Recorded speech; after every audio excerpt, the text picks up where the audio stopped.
Film کے آغاز میں ہم ایک گیراج کے اندر کام کرتے ہوئے مکینک کو دیکھتے ہیں۔ اچانک ایک گنجا اجنبی اندر داخل ہوتا ہے۔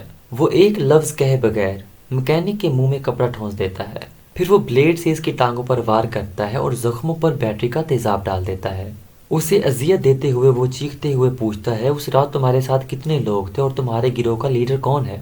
لیکن یہ شخص یہی نہیں رکتا دوستو، وہ پورے کے پورے گینگ کو نشانہ بنانا شروع کر دیتا ہے اور لوگوں کی زندہ کھال اتارنے جیسے ہولناک حرکتیں کرتا ہے۔ لیکن ایک دن ایسا المناک واقعہ پیش آتا ہے جو بظاہر اس عام دکھنے والے آدمی کو ایک بے رحم قاتل میں بدل دیتا ہے۔ انتقام کی آگ میں جلتا ہوا وہ شہر کے ہر بڑے گینگ کا ایک ایک کر کے شکار شروع کر دیتا ہے، اور وہ یہ قتل اتنی مہارت اور صفائی سے انجام دیتا ہے کہ امریکی وفاقی ایجنسیاں اور حتیٰ کہ FBI بھی اس کا سراغ نہیں لگا پاتی۔ آخر یہ خطرناک نشانہ باز کون ہے دوستو؟ اور کیا یہ واقعی اس شہر کے تمام خطرناک گینگ کا مکمل صفایا کر پائے گا؟ کہانی آگے بڑھتی ہے جہاں ایک امریکی پولیس آفیسر کو نازک حالت میں ہسپتال لایا جاتا ہے۔ شہر چھوٹے بڑے جرائم پیشہ گروہوں کے لیے ایک کھیل کا میدان بن چکا ہے جو ہر طرف خون پھیلا رہے ہیں۔ ڈکیتی، قتل، اغوا، فراڈ جیسے جرائم کھلے عام ہو رہے ہیں جیسے کسی کو کوئی روک ٹوک ہی نہ ہو۔ عام لوگ ان گروہوں کے سامنے خود کو بے بس محسوس کرتے ہیں۔ ہاسپٹل میں ہماری ملاقات ڈاکٹر پال سے ہوتی ہے جو ایک ماہر سرجن ہے۔ وہ فوراً زخمی آفیسر کو آپریشن تھیٹر میں لے جاتا ہے، مگر وہاں پہنچ کر اسے اندازہ ہوتا ہے کہ وہ شخص پہلے ہی دم توڑ چکا ہے۔ اس کی موت کا طریقہ صاف بتا رہا ہوتا ہے کہ یہ کسی تربیت یافتہ اور نہایت درست نشانہ لگانے والے قاتل کا کام ہے۔ تصدیق کے بعد پاول دوسرے ایمرجنسی مریضوں کی طرف متوجہ ہو جاتا ہے۔ اب ہمیں ڈاکٹر پاول کی ذاتی زندگی کے بارے میں پتہ چلتا ہے۔ وہ اپنی بیوی لوسی اور بیٹی کیمیلا کے ساتھ خوشگوار زندگی گزار رہا تھا۔ ایک سرجن ہونے کے باوجود وہ سادہ اور پرسکون طرز زندگی کو ترجیح دیتا تھا۔ وہ باقاعدگی سے ٹیکس دیتا، قوانین کی پابندی کرتا اور کسی کے لیے بھی کوئی مسئلہ نہیں بنا۔ مگر ایک دن سب کچھ بدل جاتا ہے اور یہی خاموش انسان شہر کا سب سے خوفناک قاتل بن جاتا ہے۔ آخر اسے اس حد تک کس چیز نے پہنچایا؟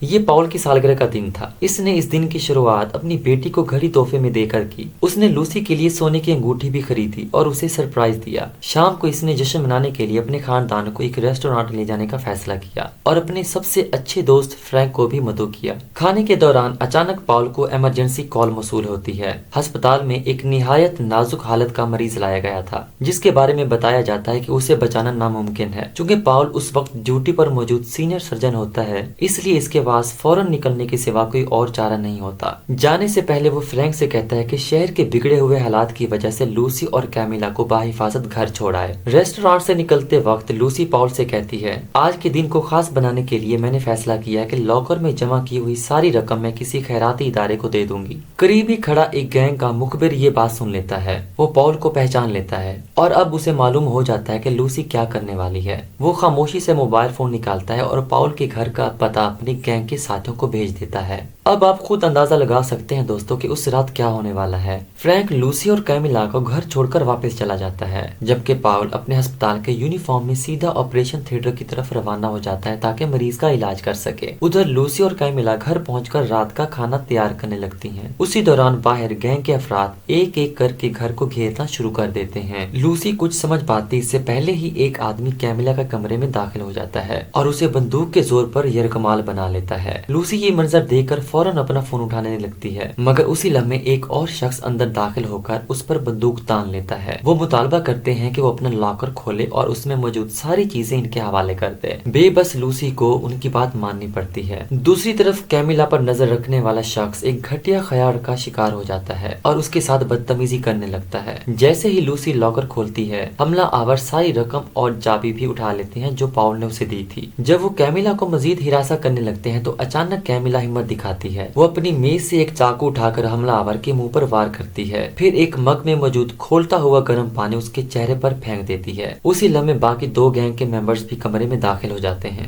جاتے جاتے وہ اندھا دھند فائرنگ کر دیتے ہیں جس سے لوسی اور کیمیلا دونوں گولیوں کا نشانہ بن جاتی ہیں۔ ادھر پاول اپنی سرجری مکمل کرتا ہے۔ جیسے ہی یہ خبر ملتی ہے کہ اس کی بیوی اور بیٹی پر حملہ ہوا ہے، وہ مکمل طور پر ٹوٹ جاتا ہے۔ پاول دوڑتا ہوا ایمرجنسی وارڈ پہنچتا ہے मगर वहां जाकर उसे पता चलता है कि इसकी बीवी लूसी दम तोड़ चुकी है। ताहम एक साथी सर्जन उसे बताता है कि वो कैमिला की जान बचाने में कामयाब हो गया है। कुछ ही देर बाद FBI के चीफ डिटेक्टिव रियान और डिटेक्टिव जैक्सन पाउल से मिलने आते हैं। वो उस हमले के बारे में उससे सवालात करते हैं और पूछते हैं कि क्या उसे किसी पर शक है। पाउल कोई जवाब नहीं दे पाता क्योंकि वो पूरा वक्त अस्पताल में मौजूद था। जब वो अपनी जख्मी बेटी को देखता है तो वो खुद पर काबू नहीं रख पाता और फूट फूट कर रोने लगता है। अगली सुबह वो अपनी बीवी को दफनाता है और कोशिश करता है कि दोबारा अपनी मामूल की जिंदगी की तरफ लौट आए। वो खुद को ये कहकर तसल्ली देता है कि ये महज एक अफसोसनाक हादसा था और ये जिंदगी को आगे बढ़ाने की कोशिश करता है। लेकिन हकीकत में कहानी का असल आगाज यहीं से होता है। फिल्म के साथ जुड़े रहिए दोस्तों, क्योंकि जिस पुरसकून डॉक्टर को आप जानते हैं वो अब एक खौफनाक रूप इख्तियार करने वाला है। इसकी ये तब्दीली आपके रोंगटे खड़े कर देगी। तो आगे बढ़ते हैं। एक दिन पाउल अस्पताल जा रहा होता है कि रास्ते में एक भिखारी उसकी गाड़ी रोक लेता है। वो गाड़ी के शीशे साफ करता है और पैसे मांगता है, मगर पाउल उसे नजरअंदाज कर देता है। ये अब पाउल के लिए रोज का मामूल बन चुका था। जब वो हॉस्पिटल पहुंचता है तो वहाँ कैमिला के दोस्त बटानी को इंतजार करते हुए देखता है। पाउल उसे वहीं छोड़ देता है और खुद पुलिस स्टेशन की तरफ रवाना हो जाता है ताकि तफ्तीश के बारे में मालूमात ले सके। पुलिस स्टेशन में वो एक जगह रुकता है जहाँ एक बड़ा बोर्ड लगा होता है जिस पर नाम और तस्वीरें आवीजा होती हैं। ये बोर्ड शहर के 100 इंतहाई मतलूब मुजरिमों की लिस्ट पर मुश्तमिल होता है और ये तमाम अफराद इन जराइम से जुड़े हुए हैं। इन सब केसेस को निपटाने में बहुत वक्त लगेगा, लेकिन पाउल के पास अब इंतजार करने का सब्र नहीं होता। वो खामोशी से एक फैसला कर लेता है कि वो अब इन सबको खुद ढूंढेगा। बगैर कुछ कहे वो पुलिस स्टेशन से बाहर निकल आता है। बाहर उसे 2 आदमी कम उम्र लड़की को तशद्दुद का निशाना बनाते हुए दिखाई देते हैं। पाउल जब उन्हें रोकने की कोशिश करता है तो वो उसे बुरी तरह मारते हैं और मौका से फरार हो जाते हैं। उसी रात पाउल घर आकर इंटरनेट पर असले से मुतालिक कुछ वीडियोस देखना शुरू कर देता है। वो सीखता है कि बंदूकें कैसे काम करती हैं और जराइम में आमतौर पर कौन से हथियार इस्तेमाल किए जाते हैं। इस मालूमात से हौसला पाकर वो एक बड़े गन स्टोर का रुख करता है, मगर जैसे ही वो पहली बार भारी असला और आलात देखता है वो घबरा जाता है। वो एक बड़ा डॉक्टर है, कोई जराइम पेशा या हथियार चलाने वाला इंसान नहीं। दुकानदार से बंदूक के बारे में बात करते हुए उसकी नज़र CCTV कैमरे पर पड़ती है जो हर चीज़ का रिकॉर्ड कर रहा होता है। उसे फौरन एहसास होता है कि अगर वो यहाँ से असला खरीदे और बाद में कोई कत्ल हो जाए तो तफ्तीश उस तक जा पहुँचेगी। यही सोचकर वो अपना इरादा बदल लेता है, दुकान से बाहर निकल आता है और तेज़ी से वहाँ से चला जाता है। रास्ते में वो सोचता है कि अगर किस्मत ने साथ दिया तो शायद बंदूक उसे बगैर खरीदे ही मिल जाए। कुछ ही देर बाद एक मरीज को गोली लगने की हालत में हॉस्पिटल लाया जाता है। जब पाउल ऑपरेशन थिएटर में दाखिल होता है तो मरीज की जैकेट के नीचे से एक पिस्टल गिर जाती है। पाउल खामोशी से अपने पाँव से वो पिस्टल उठा लेता है। वो मरीज को इब्तदाई तिब्बी इमदाद देता है, उसे दूसरे ऑपरेशन थिएटर में मुंतकिल करवाता है और बंदूक को छुपाकर वहां से निकल जाता है। बाहर आकर वो अपनी जिंदगी में पहली बार बंदूक चलाता है। गोली पलट कर खुद पाउल की तरफ आ जाती है, मगर खुशकिस्मती से वो बच जाता है। ये वाकया पाउल को ये एहसास दिलाता है कि उसे बाकायदा मश्क की जरूरत है। चुनाचा वो ऑनलाइन ट्यूटोरियल्स के जरिए सीखने का सिलसिला जारी रखता है और हर रात प्रैक्टिस शुरू कर देता है। वो फायर करना, रीलोड करना और हथियार जोड़ना तक सीख लेता है। जो डॉक्टर कभी निहायत पुरसकून था अब एक तरबियत याफ्ता निशानाबाज की तरह असलहा संभालने लगता है। साफ जाहिर हो जाता है कि उसकी ये तब्दीली ना सिर्फ शदीद है बल्कि खतरनाक भी। अगले दिन पाउल अपने दोस्त फ्रैंक से पूछता है कि क्या उसे उन लोगों के बारे में कुछ मालूम है जिन्होंने उसके खानदान पर उस रात हमला किया था। फ्रैंक लाइल्मी का इजहार करता है। पाउल उसे कहता है कि वो कैमिला के साथ रहे जबकि वो खुद अकेला बाहर निकल जाता है। रात गए वो अपनी बंदूक लोड करता है और सुनसान सड़कों पर गाड़ी लेकर निकल पड़ता है। उसे यकीन होता है कि अगर हमला आवर गैंग सरगर्म है तो वो रात के वक्त ही डकैतियां कर रहा होगा। तलाश के दौरान उसकी नज़र 2 आदमियों पर पड़ती है जो एक औरत की गाड़ी चुराने की कोशिश कर रहे होते हैं। जैसे ही पाउल उनके करीब जाता है वो इस पर फायरिंग शुरू कर देते हैं। पाउल फौरन अपना हथियार निकालता है और ड्राइवर को गोली मार देता है। दूसरा आदमी गाड़ी से निकलकर पाउल पर फायर करता है जिससे पाउल के हाथ से बंदूक गिर जाती है। पाउल बगैर निशाना लिए अंधाधुंध फायर करता है क्योंकि वह ठीक तरह से निशाना नहीं लगा पाता। उसी दौरान करीब ही खिड़की से एक लड़की ये सारा मंजर अपने मोबाइल फोन में रिकॉर्ड कर रही होती है। पाउल दोबारा अपनी बंदूक उठाता है और इस बार पूरी तवज्जो के साथ फायर करना शुरू कर देता है और दूसरे हमलावर को भी मार गिराता है। वो करीब जाकर देखता है तो दूसरा डाकू उसकी आखिरी गोली से पहले ही मर चुका था। ये जानते ही पाउल वहां से फौरन फरार हो जाता है, अपने कपड़े बदलता है और ट्रेन में सवार हो जाता है। कुछ देर बाद पुलिस मौका वारदात पर पहुंचती है और वो लड़की उन्हें वो वीडियो दिखाती है जो उसने रिकॉर्ड की थी। پاول کا چہرہ ویڈیو میں واضح نظر نہیں آتا، مگر اس کا زخمی ہاتھ صاف دکھائی دے رہا ہوتا ہے۔ اسی نشانی کی بنیاد پر تفتیش کار ایسے افراد کی تلاش شروع کر دیتے ہیں جن کے ہاتھوں پر چوٹ کے نشانات تھے۔ جب پاول گھر واپس آتا ہے تو فوراً اپنے زخم کو صاف کرتا ہے اور پٹی باندھ لیتا ہے۔ اسی رات خبریں دیکھتے ہوئے اسے معلوم ہوتا ہے کہ جن لوگوں کو اس نے مارا تھا وہ شہر کے سب سے خطرناک گینگ میں سے ایک سے تعلق رکھتے تھے۔ یہ ویڈیو پورے شہر میں پھیل جاتی ہے اور لوگ نقاب پوش شخص کو ایک ہیرو کے طور پر دیکھنے لگتے ہیں۔ اس کے بعد یہ نقاب پوش کردار یکے بعد دیگرے ایسے خوفناک قتل کرتا ہے کہ نہ صرف مقامی گینگز بلکہ FBI بھی دباؤ میں آ جاتی ہے اور اسے پکڑنے کی کوششیں تیز کر دیتی ہے۔ اگلے دن جب پاول ایک نرس سے بات کر رہا ہوتا ہے تو 2 پولیس آفیسر اس کے قریب آ جاتے ہیں، لیکن پاول اپنے زخمی ہاتھ کو جیب میں چھپا لیتا ہے اور اپنا خفیہ مشن جاری رکھتا ہے، مگر وہ ابھی تک اصل گینگ تک نہیں پہنچ پایا ہوتا۔ اسے احساس ہو جاتا ہے کہ ہر صورت گینگ کے لیڈر تک پہنچنا ہی ہوگا۔ ایک دن سب کچھ اس وقت بدل جاتا ہے جب ایک نیا مریض ہسپتال میں لایا جاتا ہے۔ پاول جیسے ہی اس کا معائنہ کرتا ہے،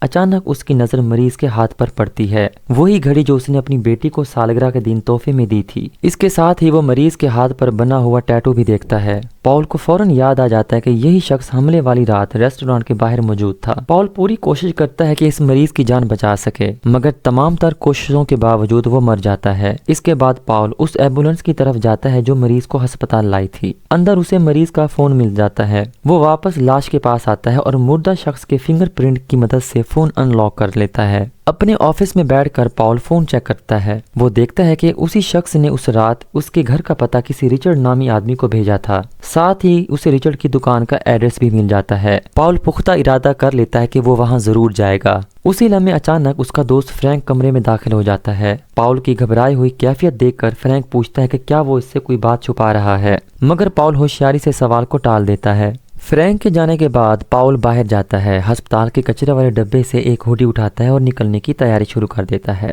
وہ ایسی ہوڈیز پہلے ہی اپنی رات کی کارروائیوں کے لیے جمع کر چکا تھا۔ جب پاول رچرڈ کی دکان پر پہنچتا ہے تو وہ نام لے کر رچرڈ کے بارے میں پوچھتا ہے، مگر اندر موجود لوگ بھی ماہر ہوتے ہیں۔ رچرڈ کی نظر اچانک پاول کی ہوڈی کے لگے ایک ہسپتال ٹیگ پر پڑتی ہے، ایسا ٹیگ جو صرف مردہ لاشوں سے اتارے گئے کپڑوں پر ہوتا ہے۔ اسی لمحے وہ سمجھ جاتا ہے کہ پاول وہ نہیں ہے جو ظاہر کر رہا ہے۔ رچرڈ باتوں میں پاول کو الجھائے رکھتا ہے اور چپکے سے اپنے ساتھی کو میسج کرتا ہے، فش فوراً آؤ، کچھ گڑبڑ ہونے والی ہے۔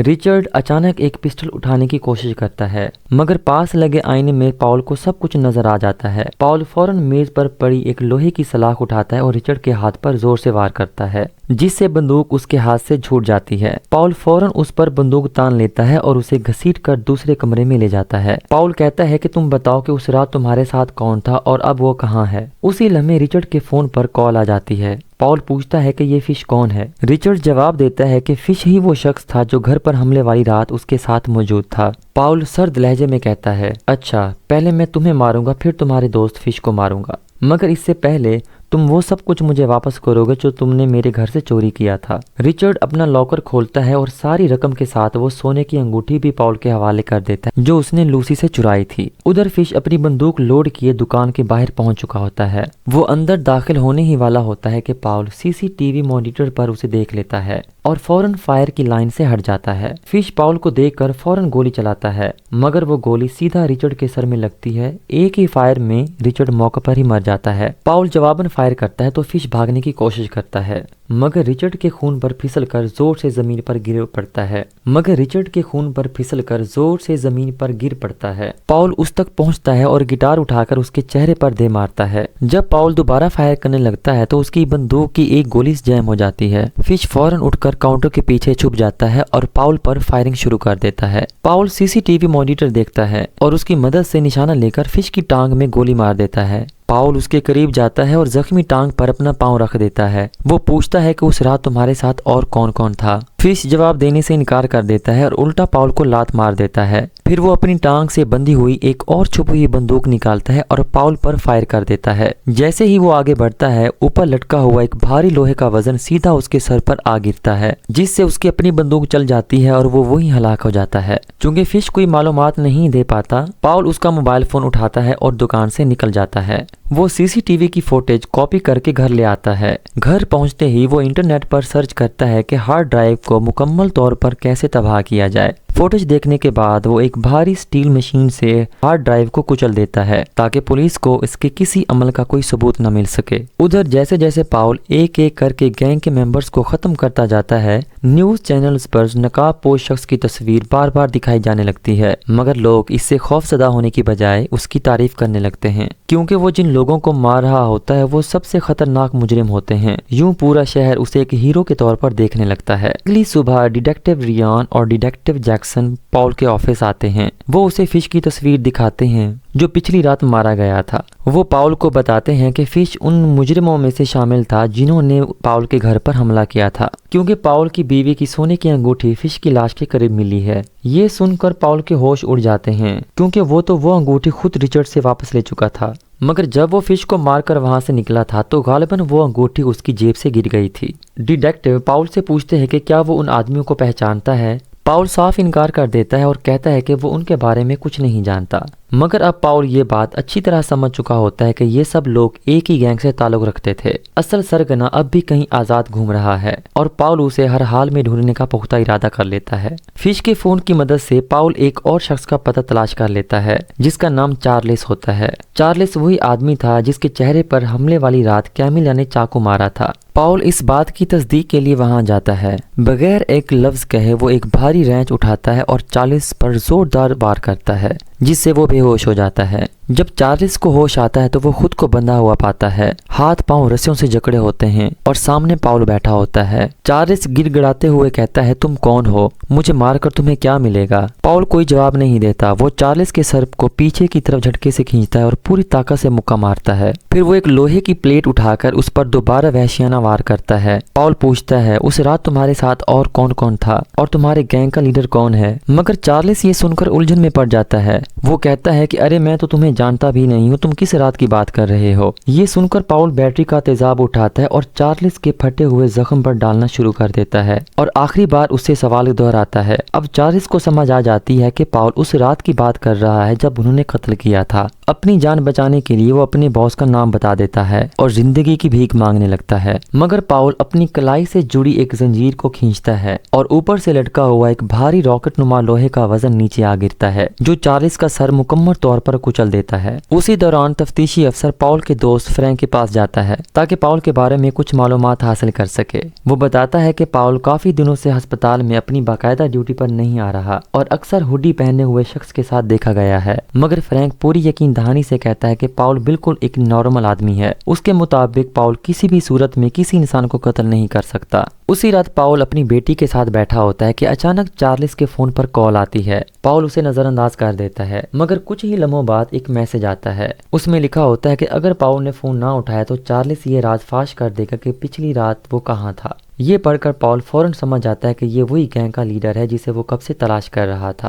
पाउल कॉल उठाता है और सामने वाले शख्स को कहता है कि वो अगले दिन तयशुदा जगह पर उससे मिले। उसके बाद पाउल एक बार की तरफ चला जाता है, जबकि फ्रैंक पाउल को तलाश करते हुए उसके घर पहुंच जाता है, मगर अंदर दाखिल होते ही वो हैरतज़दा हो जाता है। पूरा कमरा तहस नहस पड़ा होता है, हर तरफ बंदूकें और गोलियां बिखरी हो। फ्रैंक को फौरन अंदाजा हो जाता है कि पाउल दरअसल एक खतरनाक कातिल है जो एक मासूम चेहरे के पीछे छुपा हुआ था। उधर पाउल उस नंबर पर मैसेज करता है और जवाब में उसे पैगाम मिलता है कि वो बाथरूम में मौजूद है। पाउल बाथरूम की तरफ बढ़ता है और उसी नंबर पर कॉल करता है। जैसे ही फोन की घंटी बजती है, पाउल आवाज की सिमत अंधाधुंध फायरिंग शुरू कर देता है, मगर जब दरवाजा खुलता है तो पाउल को एहसास होता है कि उसे धोखा दिया गया है। अंदर सिर्फ एक मोबाइल फोन रखा होता है, जबकि असल गैंग का लीडर उसके पीछे खड़ा होता है। लीडर फौरन फायरिंग शुरू कर देता है, जिस पर पाउल लुढ़क कर बाथरूम के अंदर चला जाता है और दरवाजा जोर से बंद कर देता है। मौका देखते ही पाउल अचानक दरवाजा धकेल कर बाहर निकलता और गैंग लीडर के पेट में 2 गोलियां मार देता है, मगर उसी लम्हे मजीद गैंग के मेंबर्स वहां पहुंच जाते हैं और पाउल पर फायरिंग शुरू कर देते हैं। जैसे ही गोलियों की बौछार तेज होती है, पाउल ऊपर लगे एक इलेक्ट्रिक सर्किट पर फायर करता है, जिससे अचानक पूरी बिजली चली जाती है।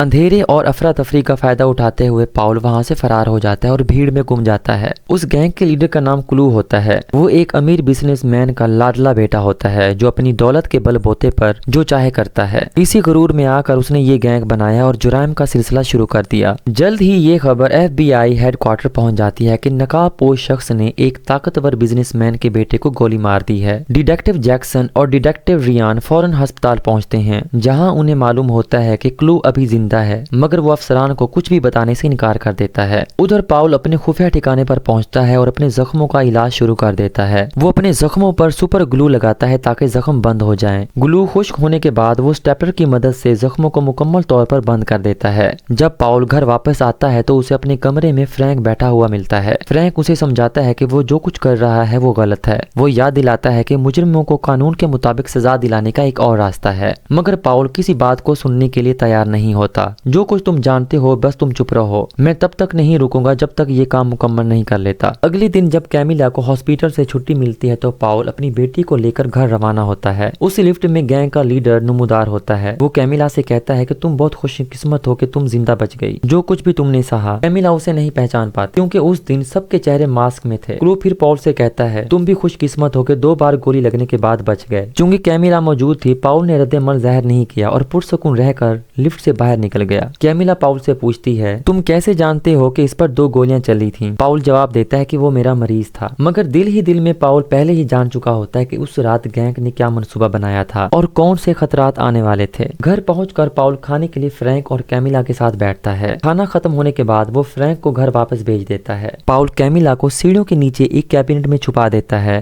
और कहता है कि तब तक बाहर ना निकले जब तक वो इजाजत ना दे। पाउल बाहर निकलकर खामोशी से इंतजार करने लगता है। कुछ ही देर बाद क्लू का गैंग एक एक करके पाउल के घर में दाखिल होना शुरू कर देता है। पहला हमला आवर अंदर आकर बिस्तर की तरफ फायर करता है, मगर उसे सिर्फ तकिया और बैग मिलता है। ये बिस्तर एक धोखा साबित होता है। उसी लम्हे पाउल एक सूट पहने हुए करीब आता है और उसके सर पर गोली मार देता है। गोली की आवाज सुनकर दूसरा गैंग मेंबर अंदर दौड़ता है। पाउल उसे भी फायर करके गिरा देता है और मुर्दा आदमी की गर्दन टूट जाती है। अब बारी गैंग लीडर क्लू की होती है। पाउल आगे बढ़ता है तो क्लू पीछे से नमूदार होकर पाउल के बाजू में गोली मार देता है। पाउल सोफे पर जख्मी होकर गिर जाता है। क्लू सर्द लहजे में कहता है कि मैंने उस दिन तुम्हारी बीवी को मार दिया, तुम्हें जिंदा इसलिए छोड़ दिया कि बाद में तुम्हारी बेटी को तुम्हारे सामने मार सकूं, मगर उस दिन मैं वो नहीं कर पाया जो करना चाहता था। क्लू पाउल का मजाक उड़ाते हुए कहता है कि अब कौन तुम्हें और तुम्हारी बेटी को बचाएगा। ये सुनकर पाउल मेज पर लात मारता है। अचानक एक छुपी हुई मशीन गन ऊपर से निकलती है और पाउल क्लू पर गोलियों की बारिश कर देता है। वो मुसलसल फायर करता है और क्लू के जिस्म को मुकम्मल तौर पर तहस नहस कर देता है। यूं क्लू की जिंदगी का इख्तिताम हो जाता है। उसी लम्हे पुलिस पाउल के घर पहुंच जाती है।